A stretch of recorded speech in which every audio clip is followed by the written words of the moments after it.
नए strain Omicron को लेकर एसजी पीजीआई में तैयारियां तेज कर यहां पर 200 वाले कोविड अस्पताल को दोबारा से शुरू किया जा रहा है। पीजीआई के निदेशक डॉक्टर आरके धीमान का ये कहना है कि अगले 2-3 दिन में ओमिक्रॉन को लेकर स्थिति साफ होगी कि इसके मामले बढ़ रहे हैं या नहीं।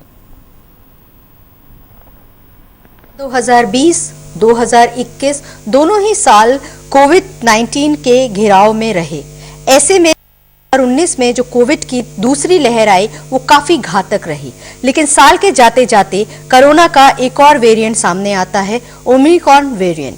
ऐसे में हम बात करेंगे एसजीपीजीआई के डायरेक्टर आरके धीमान सर से और जानेंगे कि आखिरकार ये वेरिएंट कितना घातक, इसमें क्या है और आगे क्या रणनीति तय कर सकते हैं। सर, स्वागत है आपका सहारा समय पे। सबसे पहले तो ये सर, जो दूसरी लहर थी वो बहुत भयानक थी। ऐसे में ये जो अब तीसरी लहर की जा रही है, ओमिक्रॉन वेरिएंट की बात की जा रही है, क्या है ये जानना चाहेंगे। धन्यवाद।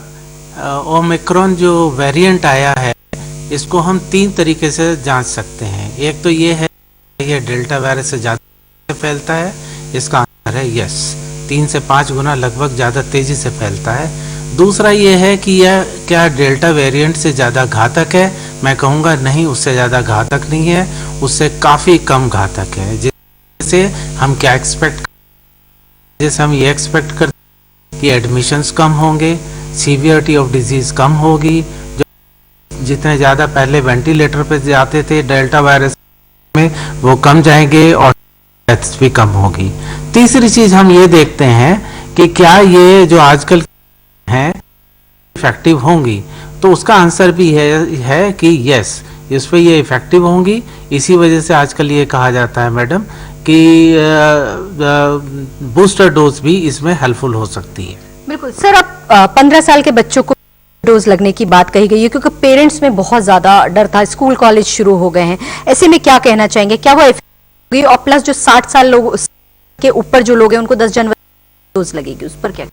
पहले तो मैं एक बहुत ही ब्लैंकेट स्टेटमेंट देना, वैक्सीन कोई भी कंडीशन हो, किसी ग्रुप में हो, कोई भी पेशेंट हो, उसमें ये इफेक्टिव है, इसलिए इसको लगाना चाहिए।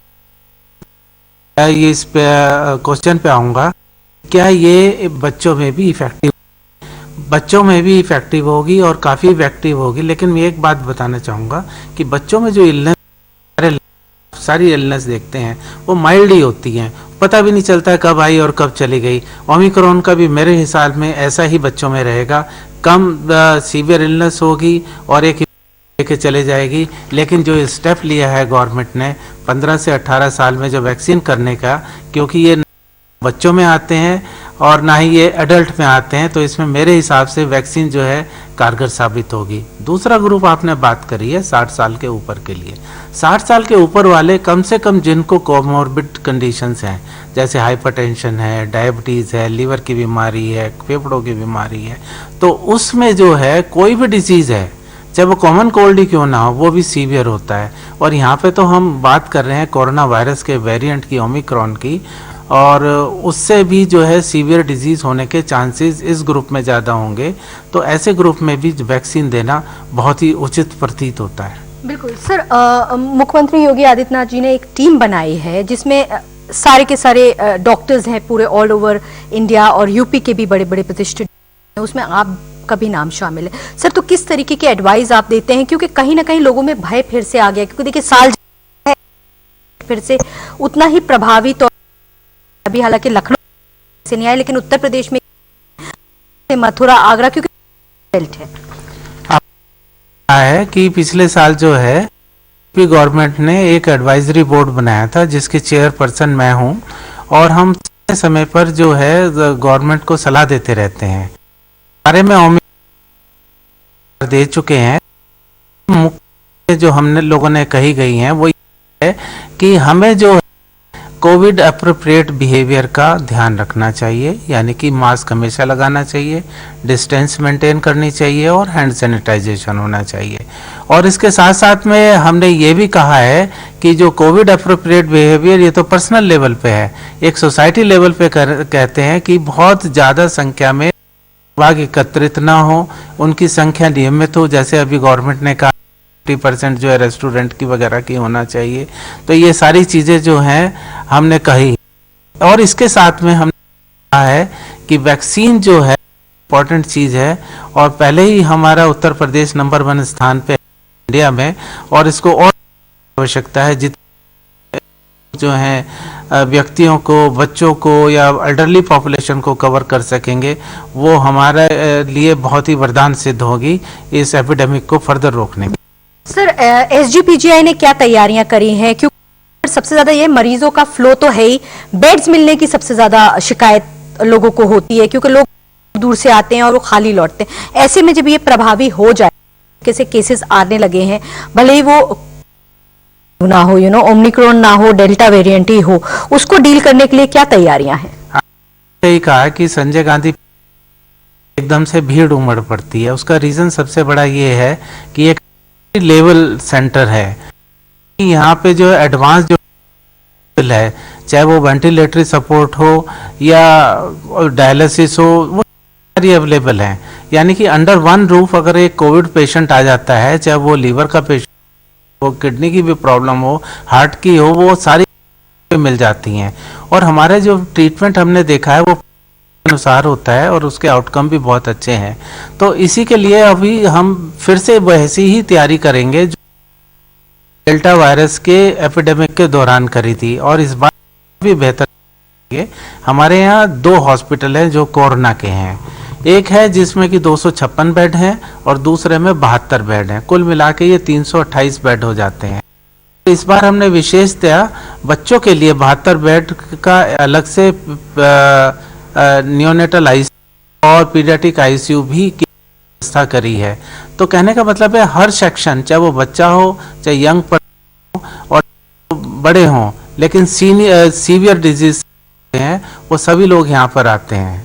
बिल्कुल सर, लोग वैक्सीनेटेड हैं, डोज ले चुके हैं, ऐसे में जो बूस्टर डोज है वो, जैसे कि मैंने अपना एक डोज, उसके बाद क्या मैं वही या मैं कोई और चेंज करके डोज लगा सकती हूँ? ये आपने बहुत ही अच्छा क्वेश्चन पूछा है। तो मैं आपको बूस्टर डोज के बारे में बताऊं। अगर हम कहते हैं कि डोज देनी है, पहली डोज के बाद में हो सकता है एंटीबॉडी बने, अगर बने तो कम बने। जब हम दूसरी डोज लगाते हैं 4 हफ्ते के बाद में, 6 हफ्ते के बाद में, तो उसका जो है कई गुना इफेक्ट होता है। इसको हम बोलते हैं एनामिनेस्टिक रिस्पॉन्स, कई गुना बढ़ जाता है। फिर धीरे धीरे ये एंटीबॉडीज कम हो जाती हैं। इसका मतलब ये नहीं है कि इम्यूनिटी कम हो रही है, क्योंकि जो हमारी है वो इसको मेमोरी कर रखती हैं, इसको मेमोरी कहते हैं। जब हम तीसरी यानी कि बूस्टर लगाते हैं तो बिल्कुल एनामिनेस्टिक रिस्पॉन्स आता है कि एंटीबॉडी प्रोडक्शन जो है बहुत गुना बढ़ जाता है। बूस्टर डोज अच्छा ही होता है। तो आजकल जैसे हम कह रहे हैं कि 9 महीने बाद या 1 साल के बाद लगाएं, दैट इज गुड इनफ। अगर मैंने कोविशील्ड लगाई है, जो बूस्टर डोज होगी वो कोविशील्ड या कोवैक्सीन की ही लगेगी या आप मिक्स एंड मैच करके लगा सकते हैं? अगर आपकी कोवैक्सीन है तो आप कोविड सकते हैं, और यहाँ तक कि स्टडी अगर आप मिक्स एंड मैच करके लगाते हैं तो रिस्पांस ज्यादा अच्छा आता है। बड़ा सवाल जो है वो ये है, कई लोग हमें नीचे भी मिले, जैसे कि यहाँ पे जो इमरजेंसी यूनिट है सर, वहां पे एडमिशंस को लेकर बहुत ज्यादा दिक्कतें हैं। तो क्या प्रोसीजर अपनाना पड़ता है एडमिशन के लिए? क्योंकि कई लोग ऐसे होते हैं जो बहुत क्रिटिकल होते हैं, सीरियस होते हैं, उनको वापस लौटना पड़ता है। और एसजीपीजीआई में जो रिकमेंडेशन होता है, जो बाकी अन्य अस्पताल रेफर करते हैं, उनको यहाँ पे बेड्स नहीं मिलते, उसके लिए क्या तैयारी कर रहे हैं? देखिए, इस समय बेड की जो व्यवस्था है हमारे पास इमरजेंसी में इस समय 30 बेड है, तो लिमिटेड संख्या है और रेफरल बहुत ज़्यादा है। तो हमें जो सीरियस पेशेंट हैं उन्हीं को रख पाते हैं। जो पेशेंट्स हैं हम उनको कहीं और रेफर करने के लिए कहते हैं। यही करते हैं कि जो भी पेशेंट आए तो उससे पहले हमको फ़ोन करके भेज। लेकिन आपको एक खुशी की बात मैं बताना चाहूँगा कि इसी महीने जनवरी में, नए साल में, हम एक इमरजेंसी और रीनल ट्रांसप्लांट का उद्घाटन करने वाले हैं। और आपको ये जानकारी होगी इसी के 210 बेड होंगे, यानी कि 7 टाइम्स मोर। कि जो प्रॉब्लम है तो आने वाले साल में मेरे को लगता है प्रॉब्लम नहीं रहे। Sir thank you. भय है, हम चाहते हैं उस भय को आप दूर करें ये कह करके, क्योंकि लोगों में अभी भी है कि जांच कराएं कि ना कराएं, कौन घर में आइसोलेट होगा, कौन अस्पताल में भर्ती होगा, क्योंकि दूसरी लहर लोग देख चुके हैं।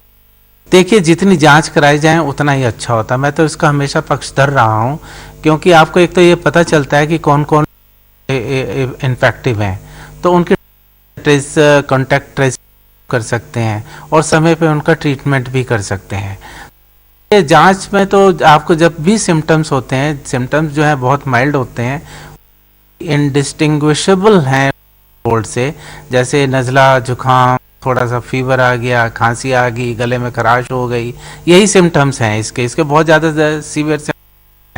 अगर आपके पास अवेलेबिलिटी है टेस्ट कराने की तो उसको करा लेनी चाहिए। Thank you sir. एक और बोले सर, आप मैं ये जानना चाहूंगी सर कि क्या कुछ और एडवाइस आप देना चाहेंगे लोगों को, क्योंकि ये बहुत इंपॉर्टेंट इस वक्त का दौर है। साल जा लोगों ने दूसरी वेव के बाद खत्म हो जाएगा, लेकिन फिर से हिट कर गया ये वेरिएंट। मैं ये तो ठीक है, मैं आपको एक चीज़ और बताना चाहूँगा जो हमारी आईसीयू में था कि 7 गुना बेड बढ़ेंगे ही, लेकिन हम जो हैं पूरे प्रदेश के स्तर पे आईसीयू खोलने की भी बात कर रहे हैं।